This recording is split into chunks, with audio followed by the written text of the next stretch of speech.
Hi, this is New Time on Silkway TV channel. We introduce you with the most visible news and important events that happen throughout this week in Kazakhstan and Central Asia. More details on politics, economy, social and cultural life with opinions from the most recognizable experts of Kazakhstan and the world. I'm Ainur Mangali and this is what you'll see today. Media cooperation. TV and radio complex of the President of Kazakhstan will enhance partnership with Al Jazeera. Media training is an essential part of it. Watch New Times exclusive interview. Kazakhstan and South Korea are interested in boosting tourism. What can Kazakhstan learn from Korean experience? The role of religion in the current global disruptions, what should it be? We asked the founder of Oxford Center for Islamic Studies, Dr. Farhan Ahmad Nizami. And let's start from official agenda. Kassym-Jomart Tokayev met with the head of the British Foreign Office, David Cameron, who paid an official visit to Astana earlier this week. As Kazakh president stated, the high-ranked diplomat's visit to Kazakhstan will give an additional impetus to the development of bilateral relations, especially taking into account the potential for increased trade, economic and investment cooperation, particularly in energy, green economy, finance and innovation sectors. In turn, David Cameron thanked for the hospitality and recalled of his visit to Kazakhstan taken 11 years ago as the UK's Prime Minister.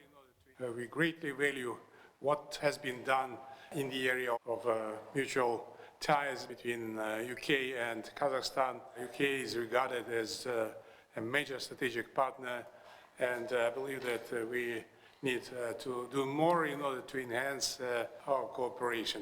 Having come 11 years ago to start strategic dialogue, and it was great today with your foreign minister to sign the strategic partnership and cooperation agreement. And I think when we look across energy, education, business, people-to-people, culture, the extent of the partnership is great. During the visit to Astana, David Cameron also engaged in discussions with Kazakhstan's Deputy Prime Minister, Minister of Foreign Affairs of Kazakhstan, Murat Nurtlev. The two ministers signed an agreement on strategic partnership and mutual cooperation, emphasizing collaboration in scientific and research endeavors. The British diplomat announced the doubling of scholarships for Kazakh students to study in England and the establishment of a branch of Coventry University in Kazakhstan, providing access to top-tier education without leaving the country. The parties also encompassed bilateral cooperation across political, trade, economic, cultural and humanitarian spheres. We have helped almost 600 leading British companies to take a strong and successful place in the country's economy. As part of our coordination, the companies have established a meaningful dialogue on key global and regional issues. The signing of the cooperation agreement is a new milestone in the development of relations between our countries. There is no doubt that this important agreement will give a significant impetus to strengthening political, trade and investment ties between Astana and London. In turn, David Cameron highlighted the promising collaboration opportunities between London and Astana, particularly in joint mining and mineral processing ventures, along with development of innovative industries. He emphasized the readiness of foreign entrepreneurs to engage in such partnerships. There's a lot more work I think we can do on small business. We've been talking about how to make sure we remove bureaucracy and barriers to small and medium-sized businesses becoming established here and working here. And so I think across all of the areas, whether it's education, whether it's economy, whether it's energy, whether it's climate change, there's a range of things that we can do in partnership that I want to see happen in the years ahead. And now, Kazakh scientists and researchers will have an opportunity to intern at the Oxford Center for Islamic Studies. That became possible thanks to educational cooperation between Kazakhstan and the United Kingdom. New Time was at public lecture of the founder and director of the Oxford Center for Islamic Studies, Dr. Farhan Ahmad Nizami, at Maksud Narikbayev University in Astana. We asked Dr. Nizami about his thoughts on development of ideology and religion in Central Asia, as well as the role of religion in global geopolitical disruptions. Please watch the fragment of the interview right now. First, let me start our conversation from asking you about the perspectives of the partnership between the MNU, Maksud Narikbayev University, and Oxford Center for Islamic Studies, and what and how it will help to foster further academic mobility. Well, we have at the Oxford Center for Islamic Studies always placed a high priority on having academic relationships across the Muslim world particularly, but right across the world. And Kazakhstan, Central Asia is such an important part of that we always wanted to develop those relationships.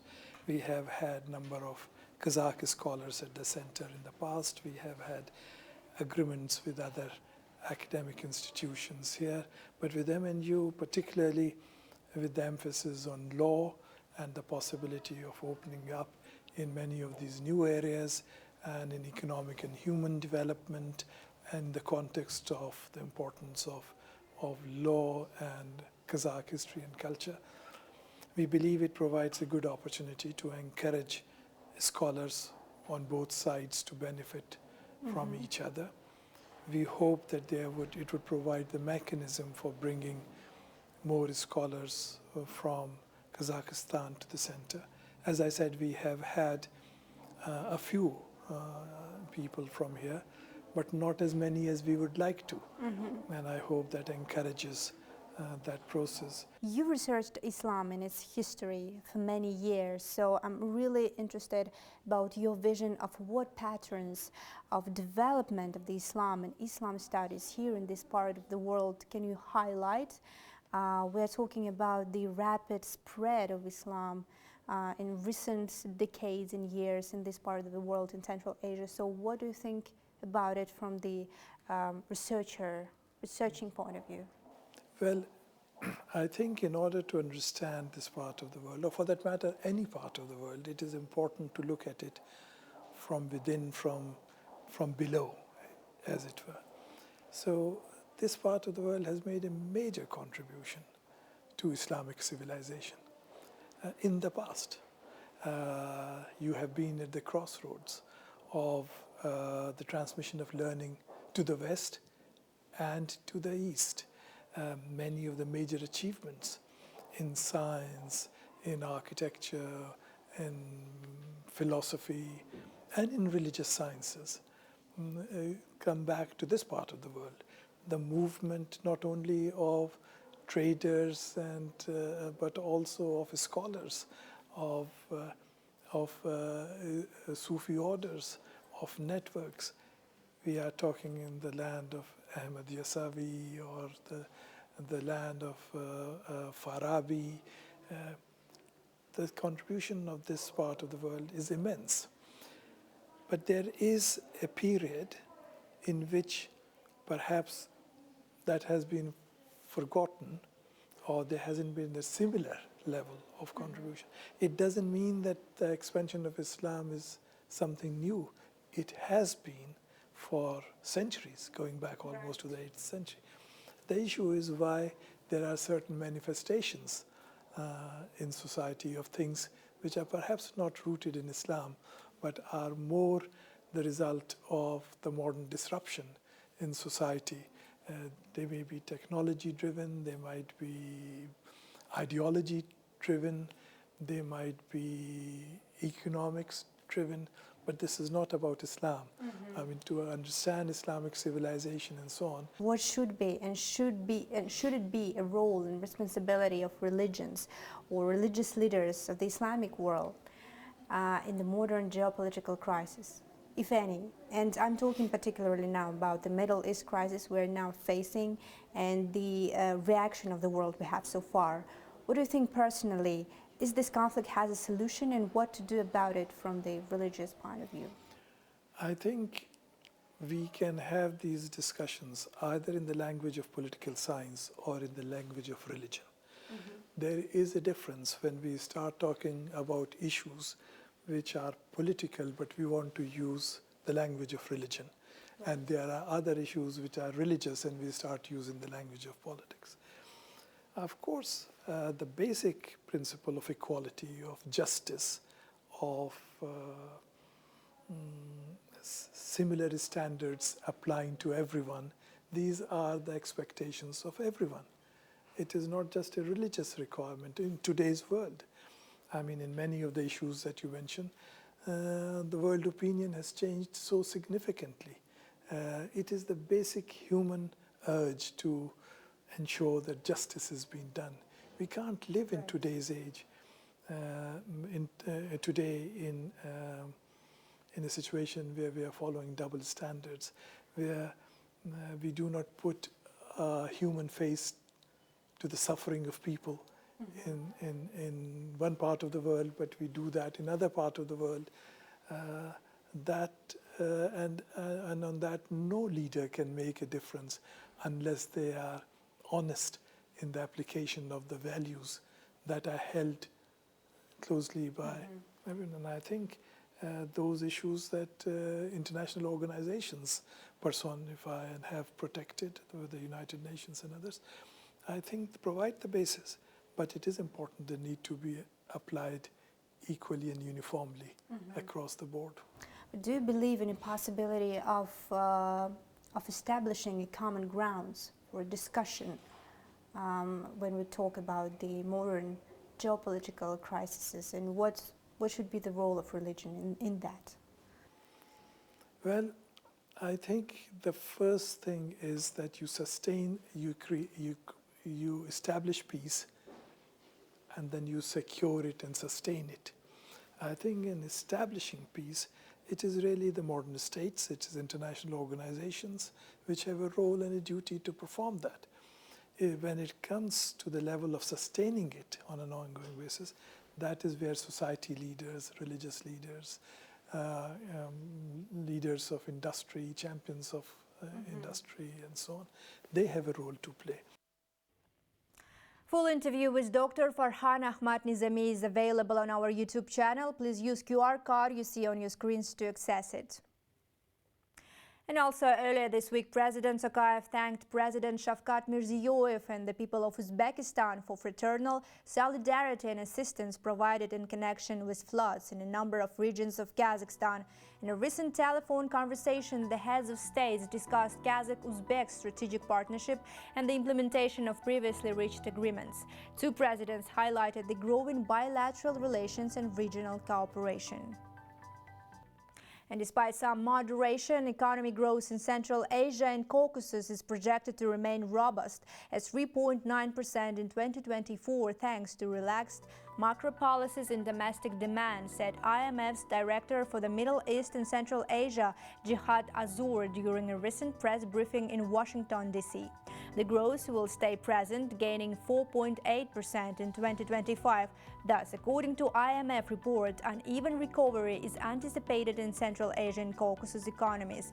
Additionally, Azur forecasted easing inflation to 7.7% in 2024 and 7.1% in 2025, stressing the importance of vigilant monetary policy.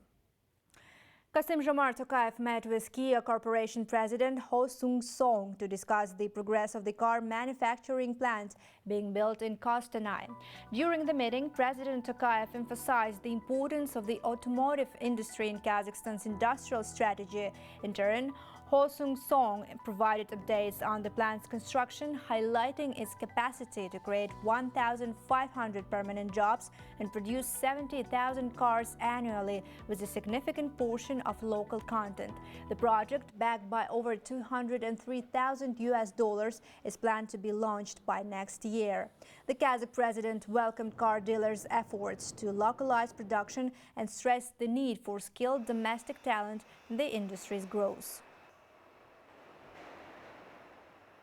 Kazakhstan and South Korea will enhance cooperation in the field of tourism, stated Yoo In-chon, the Korean Minister of Culture, Sports and Tourism. This week, he visited the renowned World Journalists Conference, which is held annually in Seoul since 2013.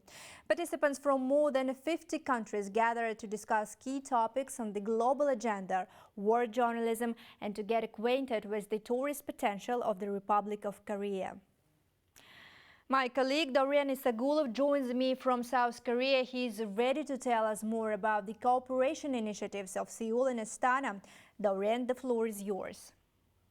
Thank you, Ainur. Kazakhstan already has about 500 joint ventures with Korean capital. There are 58 common investment projects worth $4.5 billion between the two countries. And from what I hear in Seoul, the cooperation may prosper and strengthen even more. According to the CEO of the Seoul Tourism Organization, Mr. Kim Ki-yeon, Kazakh citizens are accountable for more than 60% of tourists from Central Asia coming to Seoul for checkups or treatment. He supports the idea of broadening partnership and even shared the insights that one of the most recognized medical centers of Seoul might open its branch in Kazakhstan. 이미 그 MOU는 이제 몇 개 병원하고 We have already concluded several agreements with the Kazakh side and some Korean hospitals, and we are also reaching agreements with hospitals located in Seoul. Personally, I'm working to ensure that our most famous hospital in Seoul can open its branch in Kazakhstan. Utilizing all the experience they have for both of our countries, this will be a wonderful mutual cooperation. In July of last year, the Seoul City Hall and the Seoul Tourism Organization conducted a presentation in Almaty, showcasing the tourist and medical opportunities of the city. Mr. Kim Ki-yeon noted that the interest of Kazakh citizens in medical tourism has doubled over past 2 years. 카자흐스탄에서 1년에 1만 명의 From Kazakhstan, 10,000 people come for medical tourism. For them, we strive to provide various services, such as interpreter services in hospitals to ensure their stay is comfortable. Additionally, we periodically visit cities like Almaty to conduct various campaigns, where we introduce Korean medical equipment and provide free treatment as part of such outreach campaigns. Moving forward, our cooperation will continue to grow in volume. In March 2024, Kazakhstan and South Korea agreed to increase the number of flights between the countries and open new air routes, as reported by the Ministry of Transport of Kazakhstan. Following the negotiations, the parties agreed to increase the total number of permitted flights between the countries from 10 to 42 per week. This move is supposed to broaden the spectrum of flight routes connecting Kazakhstan and South Korea and may lead to a bigger number of tourists. We need more exchange between both countries, people, culture, business, etc. I think there is a need for more exchange for that window to be fully opened. Kazakhstan is our country that is loved by Koreans, especially the Koreans that migrated long time ago from Korea to the Soviet Union. Because there are many Koreans, there is a lot of interest and many people from Korea want to go to Kazakhstan. All the opinions were shared by the speakers exclusively on the sidebars of the World Journalists Conference. The event gathered participants from 50 countries, including me, to represent Kazakhstan. Besides the main topics of discussion like war journalism and AI for journalists, the REACH program presented all the best tourism opportunities for the world and Kazakhstan. Ainur, that is all from my side. Giving floor back to you. Thank you. Dorian Isagulov joined us from South Korea, and let's move on. Students in South Korea continue to actively study the official language of Kazakhstan. In 2004, disciplines for studying the Kazakh language and Central Asian countries were introduced at Hankuk University of Foreign Studies in Seoul. This year, the Central Asia Department is celebrating its 20th anniversary. The university became the first in the entire Republic of Korea to offer courses of Kazakh language and culture.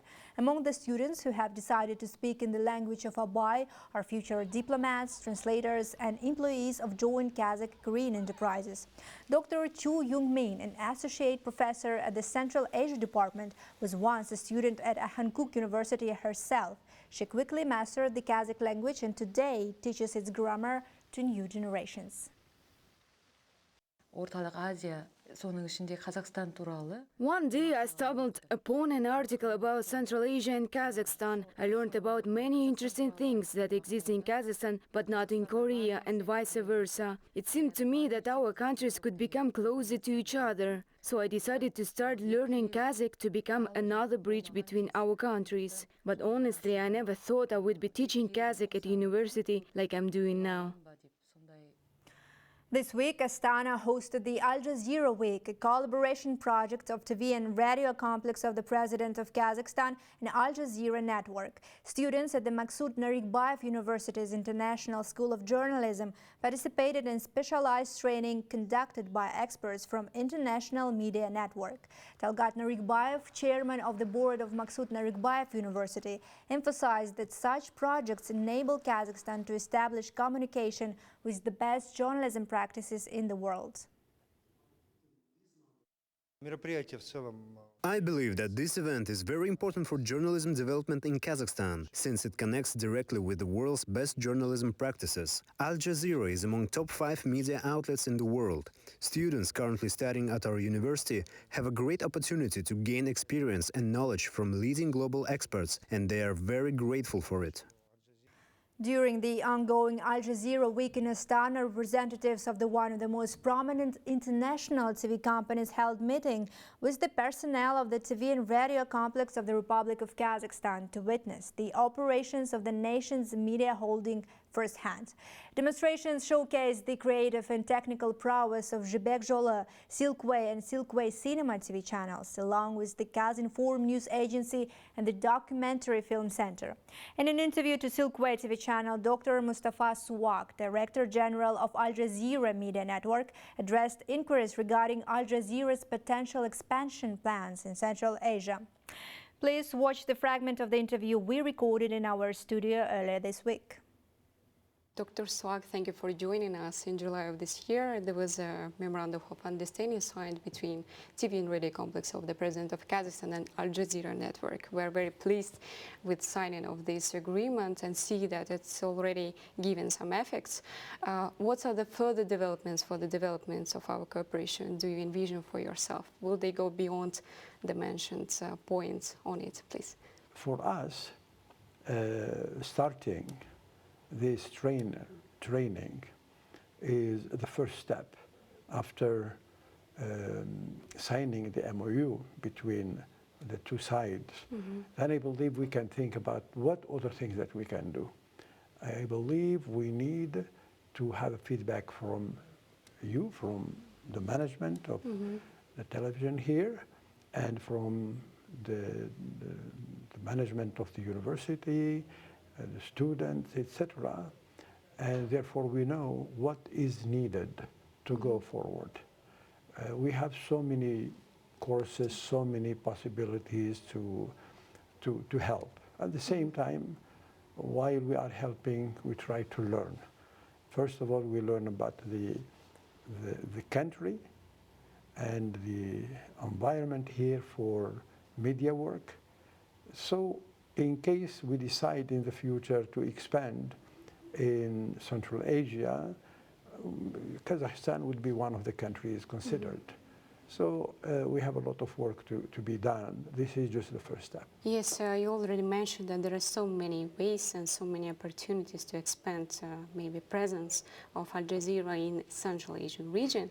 Are there any already specific plans to expand the audience maybe in Central Asian region and maybe in general in CIS countries, not only the region itself? We don't have a specific plan to expand as a television station, for example, another television station, or even a digital platform dedicated to the region or to the country.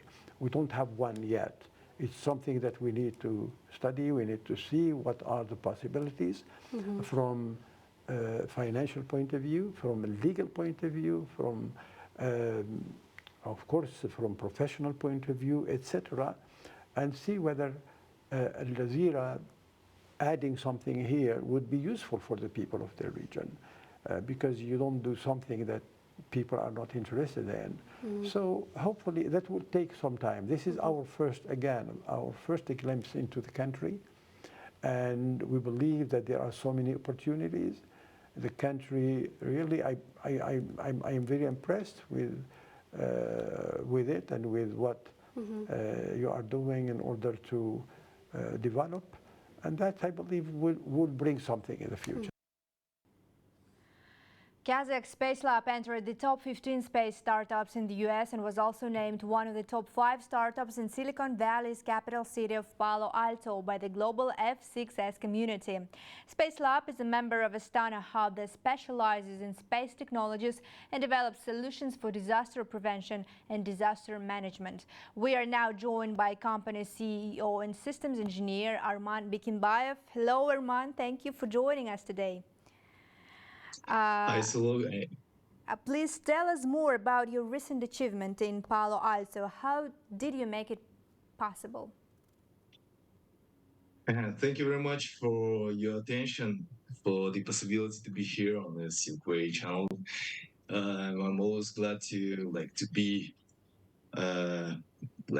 popularizer of their science and engineering. So this is another means how to do it. Yeah.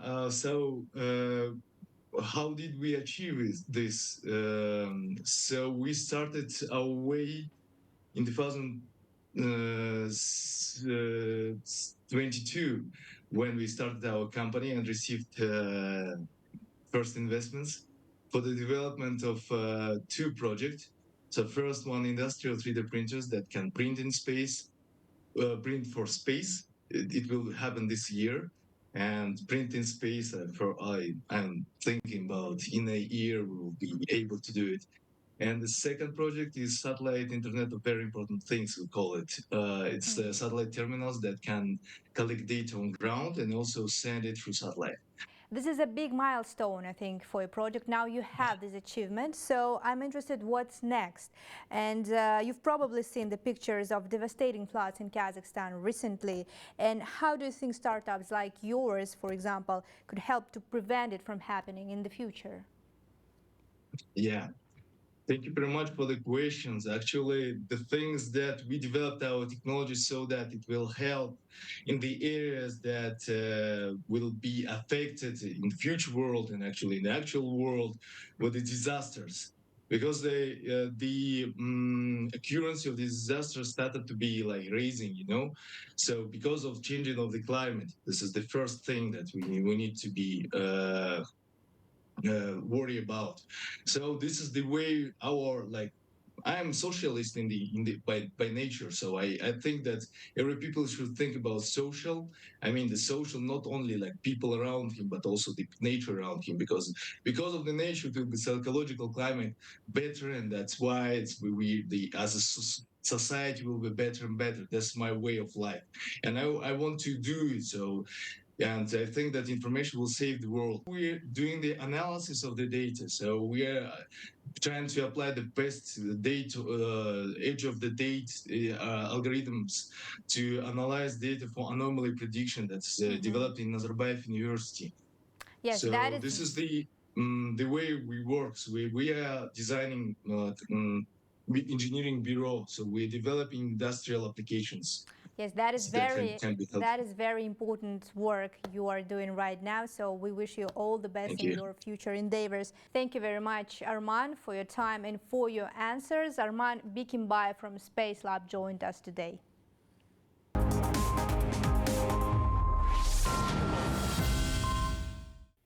With several months left before the Summer Olympic Games in Paris, Kazakhstan is gearing up for a strong showing.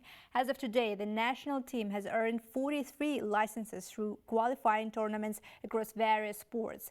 Athletes in boxing, wrestling, cycling, gymnastics, archery, shooting, track and field, and taekwondo have secured their spots for the Olympic Games 2024. This marks Kazakhstan's 43rd appearance at the Olympic Games. Anticipation is high as approximately 10,000 athletes from over 205 countries are expected to compete for 329 medal sets across 32 sports. Kazakhstan aims to participate in 20 sports at the 2024 Olympics, which will begin 26th of July. That's it for today. All the main news about Kazakhstan and Central Asia you can find here. More special projects about our country you can also watch on Silkway TV channel. So stay tuned and see you next week.